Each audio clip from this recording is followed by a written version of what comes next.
Colin, welcome. It's Friday, January the 8th, 2021.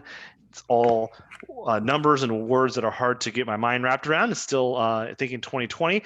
But thanks everyone for joining. Brent and I are back at it. We've been doing a little bit of thinking and planning, preparing for this episode. A lot to cover, a new year, and a lot of new questions. So, Brent, I'm going to kick this off and I'm going to talk a little bit about the ending stock situation. Um, there's tight U.S. ending stocks, and that's been a big story. But we wrote about that on the blog this week. But on AEI Premium, we also took a look at global stocks, and this is corn, wheat, soybeans. And take a look at that article. It quickly shows you how changing a little different perspective gives you different data. So the first one I looked at was just total stocks over a long period of time, and that's one story, but it really heats up for all those commodities. If you, I'll screen share it for those watching the video. If you take China out, and the idea here is, China's a net buyer, and they account for a huge amount of the share of stock. So for perspective, 2/3 of the corn stalks in the globe reside in China, 50% of the wheat, and about almost a third of the soybeans. So when you take out all of those stocks from the world and just look at what's available for trade, so the world less China, we're starting to get in a lot tighter situation, especially for soybeans. Wheat's been sort of treading water sideways, corn's been tightening. And the big takeaway here, as I hope that people think about, is it's a tight U.S. situation, but it's also a tight global story. And I think that's really what's fueling a lot of this enthusiasm. I think the other thing to capture here, and I didn't really include in the article, was we're kind of late to the game because of the trade war, right? The soybean situation has been tightening in the last couple of years, but we were sort of sidelined by the trade war. And so now the U.S. is starting to feel this, and kind of the tight U.S. situation and the global situation just came to the forefront in our discussion. So a lot of moving pieces with global stocks, a lot of bullish narratives that can be told with these charts. So just want the readers to have a lot of perspectives here so they can think about it in a lot of different ways. But China's a big part of this. Yeah, it's so interesting just me sitting here listening to you talk about this, and thinking about, I think if we really step back and reflect on the last few years, um, that trade war with China, I mean, I think even in the middle, when it first started, we knew it was having a huge impact. But that really distorted markets for 2 years. The Chinese basically didn't buy any soybeans from us for 2 years. And now that's kind of coming home to roost to some extent, that they have to. And it kind of like put stocks to use in kind of a fog, I think, over that time period. And I think it's one of those things we're still trying to get our heads wrapped around, just how distorted markets got during the middle of that trade war. Yeah, because we were sort of drowning in stocks, but there was sort of this the trade war. Distorting is the right word, right? Because there was this global story, but we were not really average, right? The distortion was average. On average, stocks were tightening, but they were really building in the U.S. And Brazil had the other side of the story. They were running out, and now the trade war fog is lifted, and we're all of a sudden going like, hey, how do we go from 23% stocks to use on soybeans 2 years ago to now the second lowest, in at least 20 years and among the lowest in all of history. So how did that happen? Well, the fog of the trade war really distorted that a lot. So yeah, I mean, when you start changing those trade patterns, especially for the commodity like soybeans, which so much of it is global trade, I mean, it has impacts that are hard to sort out in the short term, and we're seeing that now. So, Brent, shifting gears a little bit, you wrote a few articles about farmland values, and I think that's going to be the big conversation piece in the farm economy for 2021. So, uh, What's on your mind? What have you been thinking about here? Yeah, well, I think, what I've been telling people for a while now is that the farm economy has a lot of stimulus right right now between those huge government farm program payments to the higher um, commodity prices. It's putting a huge amount of stimulus into the farm sector. And one thing that when we go back and look at farmland values, one of the things that's happened is that for the past 5 years, they've been pretty flat. Um, in fact, we saw Indiana values decline over that time period. So, you know, land values were basically flat, as well as cash rents took a step down and kind of stayed at that level.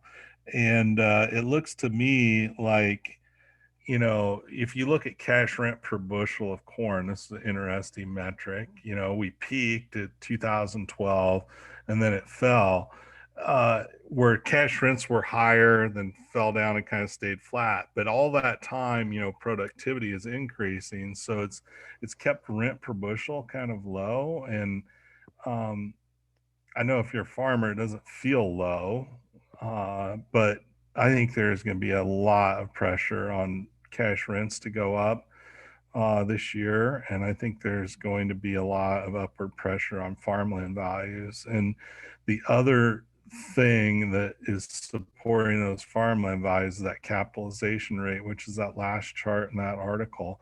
Um, and farmland in blue trading at a 3% cap rate seems really low until you look at the 10-year US Treasury at 1% today. And you go, well, that's a pretty big premium. I mean, if you just look at it over time, uh, we've usually been close to par with those. And so, in order to get that down, you'd have to increase farmland prices quite a bit, or interest rates are going to have to come up. And maybe some combination of both is the most likely outcome. I just think, the data and the analysis would suggest you're going to see higher farmland prices and higher cash rents in 2020. And that's basically what we said in that article. And then did another article looking at a slightly different kind of data. This is aggregate data. And this pretty clearly shows kind of the stall in farmland values starting about 2014, which makes sense. Times were not very good in agriculture during that time period. And now, I mean, you start looking at valuation metrics relative to gross sales or net farm income, and you start to see some opportunity, I think, for those values to go up. So this isn't just, this is kind of us taking a look at what do the data say. And I think the data are telling us right now that, you know, farmland prices, cash rents are probably going to go up. It doesn't come without risk for sure. And I'm not telling people that they're cheap or go buy it now because it's going up. I'd say, there's going to be risk associated with it because you're buying at super low um, capitalization rates. So if interest rates were to go up significantly, it would kind of put the whole thing back in flux. But right now, before we had interest rates going lower, which is supportive of farmland values, and incomes were flat to down. Now we've got interest rates low, incomes going up. I think you're going to see higher prices. And it's not just 2020 income, right? It's the budgets in 2021 are looking positive too. So it's this, it's this, there's some depth here to this income story, and or this feeling of an income story. So it's a little different. We were sort of getting by with these ad hoc payments. We had a lot of ad hoc, but we sort of got off another year of record high ad hoc payments and record high income for the last few years, and now the budgets still look pretty darn good. The best budgets we've seen. The thing, Brent, that I wanted to wrap this up with was we closed the ag forecast. We closed several ag forecast network questions over the beginning of the year, mostly because things timed out and they did not occur. And two of the questions that we had on our on the macroeconomy was the Fed funds rate. And I'm showing it here for those watching on the video. One This is a question was, 10-year treasury. I'm sorry, the 10-year treasury. I was thinking about the new question. We have a new question on the Fed funds rate. This is the 10-year treasury, and we had two questions. Will it fall below half a percentage point? And or on the other question was, will it get above 2%? So this idea of, are interest rates going to go really low, or are they going to go up in light of all the stimulus and the economic slowdown and all that was going on? And we hit neither of those. We got really close to that half a percentage point.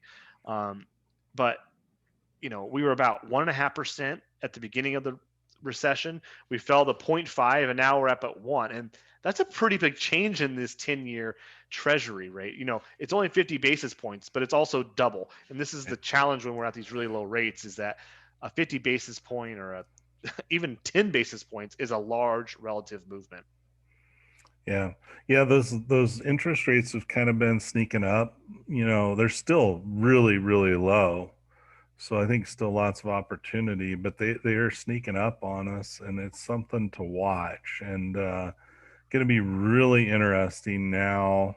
There's just lots of debate right now as to what's going to happen, and you're going to see lots of narratives in the press about, well, now we're going to get all the stimulus, because the Democrats run all three levers of government. We're going to have lots of stimulus, and maybe interest rates are going to go up. Maybe the Fed will let them go up. And in the Fed minutes, they talked a little bit about, maybe we'll start the taper again.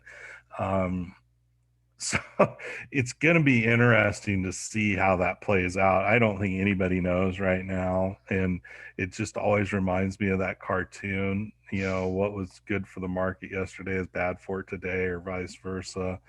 And there's just a lot of narratives. I think we need to think deeper about it, and really, carefully think through what all the implications are going to be, because I don't know anybody knows right now.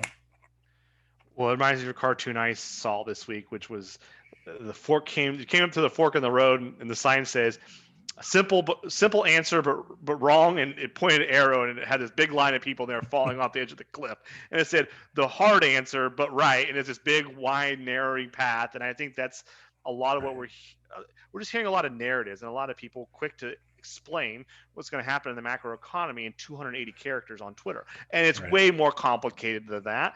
And so we have to be very careful, and I guess don't build your business and marketing plans around 280 characters of summarization of a complex situation.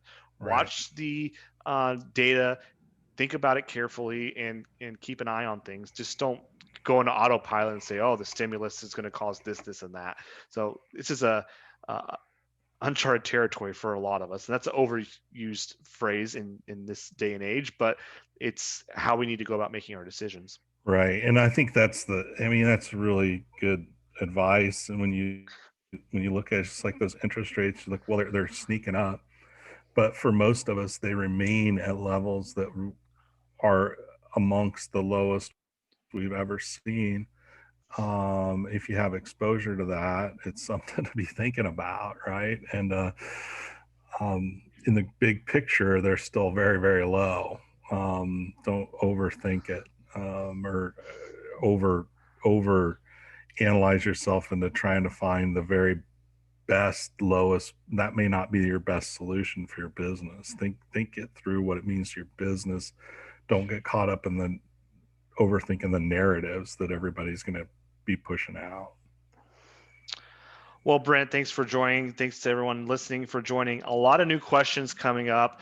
We're going to start our question on acreage for the 2021. This is an interesting debate, and we'll wrap up. So, Brent, we're looking at 91 million acres for the line. The question will get posted on Monday, the 11th. So we might still move this around because we're still arm wrestling about this quite a little bit. And Brent, I'm looking at 91 million acres of corn, 91 million acres of soybeans, and I want you to share what you said initially, and then we'll follow up. We're gonna try to replicate this conversation, but Brent knows what I'm going to say, so he's going to hedge his bet here.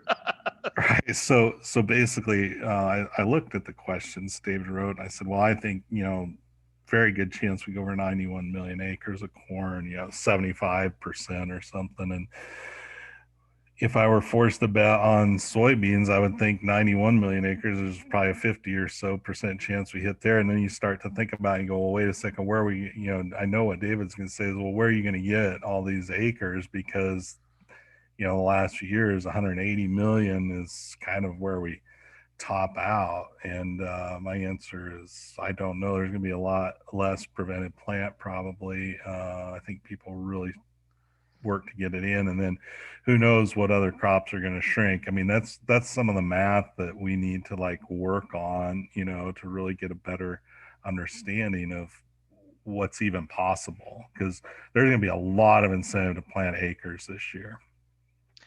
So that's, this is where we want to leave you guys with, you the listeners, thinking about is the calculus has changed a little bit, and we might move these up a little bit, but it's interesting marketing. So there's a lot of conversation about corn versus soybeans, and we think the most relevant conversation is, what about both of them? How are you going to pull off the both story? And so we planted 91 million acres of corn this year, and we shrunk stocks, right? And so that's sort of that's, you got to think about that in context. Well, if we're going to get a lot of corn, a lot of soybeans, excuse me, the market's saying more soybeans, where are we going to get those? So prevent plant, you kind of got to think it's going to go back to normal, which that's an entire blog post of its own. Right. Normal is a very funny word with prevent plant. But then how do you start to get over that 180 million sort of ceiling that we had been at? And we will do it. Economic incentives will get us there eventually, but it's sort of an interesting debate for 2021 in the short run. Yeah, it's going to be fascinating. That's why I'm really looking forward to kind of digging into some of those numbers and seeing, where that might go. Because right now I would say that we probably need 91 in probably each of those buckets and some decent yields to go along with it, don't you think? And like 91 and a half in each of those yeah. yields. So it's gonna be interesting, which is why there's a lot of optimism around prices, as you might expect. So it can be really interesting next few months. All right, thanks so much. We'll catch you all next week. Stay curious. Thanks.